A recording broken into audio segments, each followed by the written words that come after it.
If Rhythm and Combat had a baby raised by caffeine and anime, you'd get Hi-Fi Rush.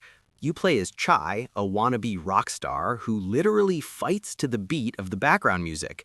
It's like if Devil May Cry and Guitar Hero crashed into each other at full speed. The best part? You can literally master this game in a weekend, around 8 to 10 hours if you're vibing hard. The gameplay loop is tight. Every move syncs with the music, and it's ridiculously fun to just combo enemies to the rhythm. It's the perfect stress reliever for busy gamers. You come home, boot it up, button mash to the beat, and before you know it, you've finished an entire game and possibly started a fake rock band in your head. Ah, yes, the cat game. You're not a hero, not a soldier, not even human. Just a fuzzy orange cat lost in a futuristic city full of robots. The gameplay is simple. Explore, solve small puzzles, and meow at robots who somehow care. You can complete Stray in about 6 to 8 hours, making it the perfect chill weekend adventure. It's relaxing, emotional, and cute in all the right ways.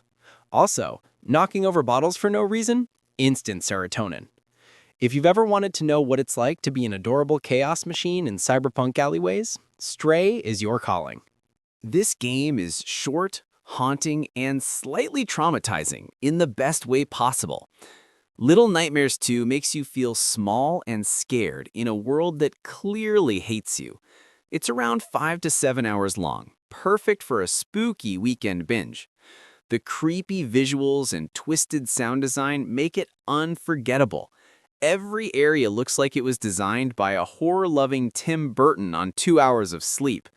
You'll love it if you enjoy puzzle platformers that mess with your brain and your nerves at the same time. And yes, you'll probably have nightmares, but they'll be worth it.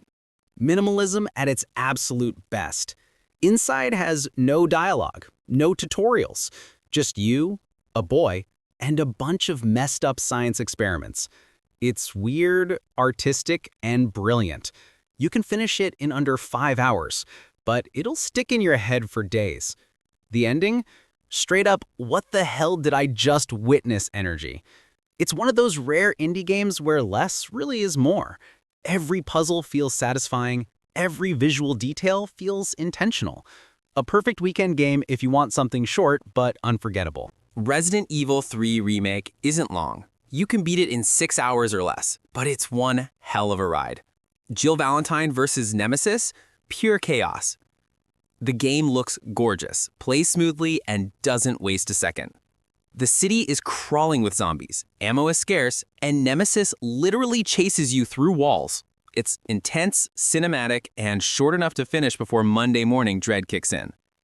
If you want a weekend full of screams, explosions, and running from an 8-foot monster with perfect abs, Resident Evil 3 Remake is your therapy. Now this one's for couples or friends who want to test their friendship and maybe destroy it.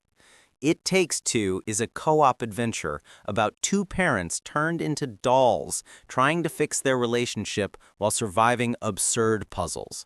The gameplay variety is insane. 1 minute, you're flying squirrels. Next, you're fighting vacuum cleaners with emotional issues. It's funny, charming, and perfectly balanced between chaos and teamwork. You can beat it in a weekend if both players commit, but prepare for laughter, confusion, and at least one argument about who's carrying the team. If parkour and sword fights had a baby raised by Cyberpunk 2077, it would be Ghost Runner. You're a cyber ninja sprinting through neon skyscrapers, slicing enemies in half before they even realize you're there. The gameplay is fast, like blink and you're dead fast, and every mistake costs you a respawn. The best part, once you get the rhythm, you start feeling like a literal anime protagonist. The wall runs, the slow motion dodges, the slash then dash combos, pure dopamine. You can master it in around 7 to 8 hours if your reflexes aren't powered by lag. It's brutally challenging at first, but once you adapt, it becomes one of the most satisfying skill-based games out there. Perfect for a weekend of chaos, rage quitting, and finally yelling, "I am speed!" when you pull off a perfect level run. This is not just a game. It's an emotional punch to the brain. Hellblade tells the story of Senua, a Celtic warrior battling her inner demons, literally and mentally. The visuals and audio are insane. You'll need headphones for the full eerie experience. You can beat it in around 7 hours, but those hours hit deep. The combat is tight, the world is haunting, and the voice acting, next level. It's intense but short enough to finish in one weekend, though you'll spend another week processing what just happened. If you want something meaningful but manageable, Hellblade is your dark, beautiful weekend therapy session, minus the bill. Imagine Fallout, but funnier, faster, and way less depressing. The Outer Worlds lets you explore planets, join shady corporations, betray everyone, or just make dumb choices for fun, all within 15 to 20 hours tops. You can easily master it over a weekend if you skip side quests, or if you just charm everyone into doing your work. The writing is hilarious. Sarcastic companions, wild quests, and constant moral oops moments. It's not too long, not too deep, but just enough to feel like you actually accomplished something big by Sunday night. It's the perfect game for busy gamers who still want a taste of space adventure without spending 300 hours mining resources like a galactic intern. When Callisto Protocol first dropped, gamers were like, wait, did they forget the game mechanics at launch? Short, repetitive, and cinematic overload made it a punchline. But after patches and tweaks, it transformed into a legitimately terrifying horror experience. You play Jacob Lee, a prisoner stranded on a brutal space colony, surrounded by creatures who clearly failed monster school.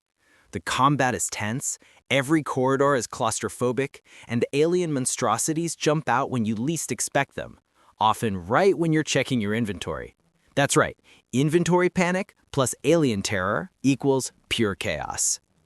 It's short enough to finish over a weekend, but every moment keeps you gripping your controller. The sound design alone is worth it. Creaking floors, distant screams, and your own terrified breathing mix perfectly to make you question your life choices. And the humor? Unintentional. The aliens' awkward AI sometimes glitches in hilarious ways, like doing the moonwalk mid-attack or getting stuck on walls. Who knew horror could be this funny? By the time you finish, you'll feel like you survived a mini-apocalypse, laughed at absurd alien physics, and maybe screamed a little. The perfect cocktail for a weekend gaming binge. Fallen Order isn't just a Star Wars game. It's a weekend escape pod for busy gamers. You play Cal Kestis, a young Jedi hiding from the Empire, wielding a lightsaber and force powers like a galactic multi-tool. Combat is satisfying, exploration is fun, and platforming is smooth enough to make you feel like a true space ninja. It's about 10 to 12 hours to master the main story, which is perfect for a weekend session. You'll laugh at awkward dialogue, scream at relentless stormtroopers, and secretly feel like a force god when you pull off insane combos. The game's pacing is perfect for busy players, long enough to feel epic, short enough to finish in one weekend. The worlds are visually stunning, each planet has its quirks, and every side mission adds flavor without padding. By the end, you'll want to force push your alarm clock just to keep the Jedi streak alive. Fallen Order proves that Star Wars can be fun, intense, and completely weekend-friendly. Imagine a game mashed with a live-action TV show, sprinkled with time powers and topped with chaos. That's Quantum Break. At launch, some players scratched their heads, confused by cutscenes and broken time mechanics. Now, it's a cult favorite.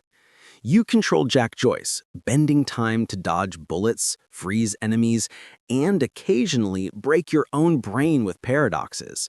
Every power feels awesome, and the live-action sequences and absurdly dramatic moments you'll either laugh at or quote endlessly. The game's story, visuals, and mechanics are tight enough to finish in a weekend, roughly 10 to 12 hours. Between slow-motion explosions, witty banter, and over-the-top villains, it's a wild ride that's short but impactful. Ever wanted to blow up a city without consequences?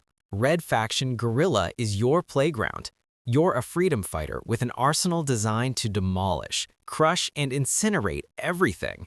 The game is hilariously over the top, smashing buildings, flattening enemy bases, and watching physics chaos unfold never gets old. It's short enough to finish in a weekend, but long enough to feel like a demolition expert with zero regrets. The humor comes naturally. Cars fly, walls collapse in funny ways, and your explosions sometimes have unintended, hilarious consequences. Short, chaotic, and endlessly satisfying, a perfect weekend fix.